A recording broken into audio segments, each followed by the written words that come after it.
আজ 8ই ডিসেম্বর 2024। আমার এই কাকাবাবুকে দেখতে পাচ্ছেন। কাকাবাবুর হাতে কি ছিল বাবা?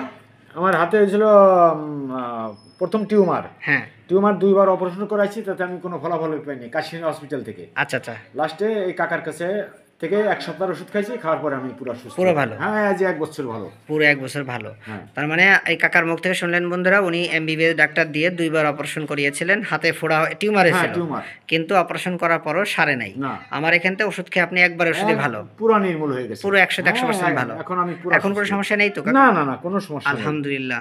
এবং এই যে আপনি আজকে যার ওষুধ নিতে আসছেন, এই যে সোয়ানুর ভাই, আমার ছেলে, আপনার ছেলে, হ্যাঁ। এই ভাই জানে কি সমস্যা ছিল? ওর প্রচন্ড হেসি হতো, আর অ্যালার্জি ছিল, সর্দি 12 মাস খালি লেগে থাকতো।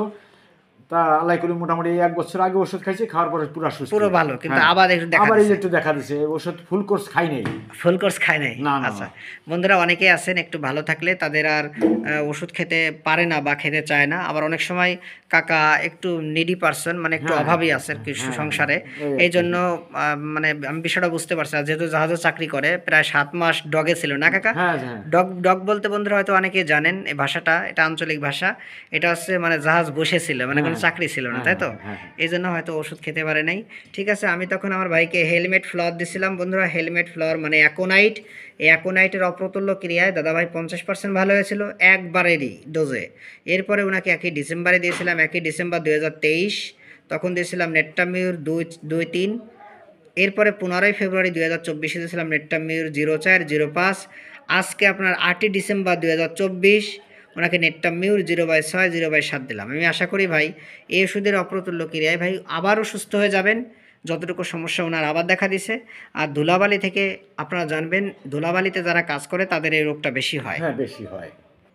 আপনারা যদি দেখেন আমাদের এই ফুসফুস, আমাদের বডির 3টা ফিল্টার আপনারা জানবেন, একটা নাকের পশম, নাকের পলিপাস এবং আমাদের এই ফুসফুস। তো অনেকেই আছেন না বুঝে নাকের পশম কেটে রাখেন, এবং অনেকেই না বুঝে নাকের পলিপাস পোড়ায় ফেলেন বা অপারেশন করেন। এটা করবেন না, এটা করলে অনেক ক্ষতি হবে আমাদের এই ফুসফুসের। আমার একটাই অনুরোধ, নাকের পশম যদি প্রচণ্ড করে বড় হয়ে যায়, অনেকে আছে নাকের পশম কেটে ফেলেন, নাকের পশম কাটবেন না। যদি অত্যাধিক বড় হয়ে যায়, পরিষ্কার পরিচ্ছন্ন করার জন্য আপনারা কিঞ্চিত কাটতে পারেন সেই ক্ষেত্রে। তো এছাড়া আদারওয়াইজ আপনারা নাকের পশম বেশি কাটবেন না, যদি মারাত্মক সমস্যা না হয়, এবং নাকের পলিপাস পোড়াবেন না।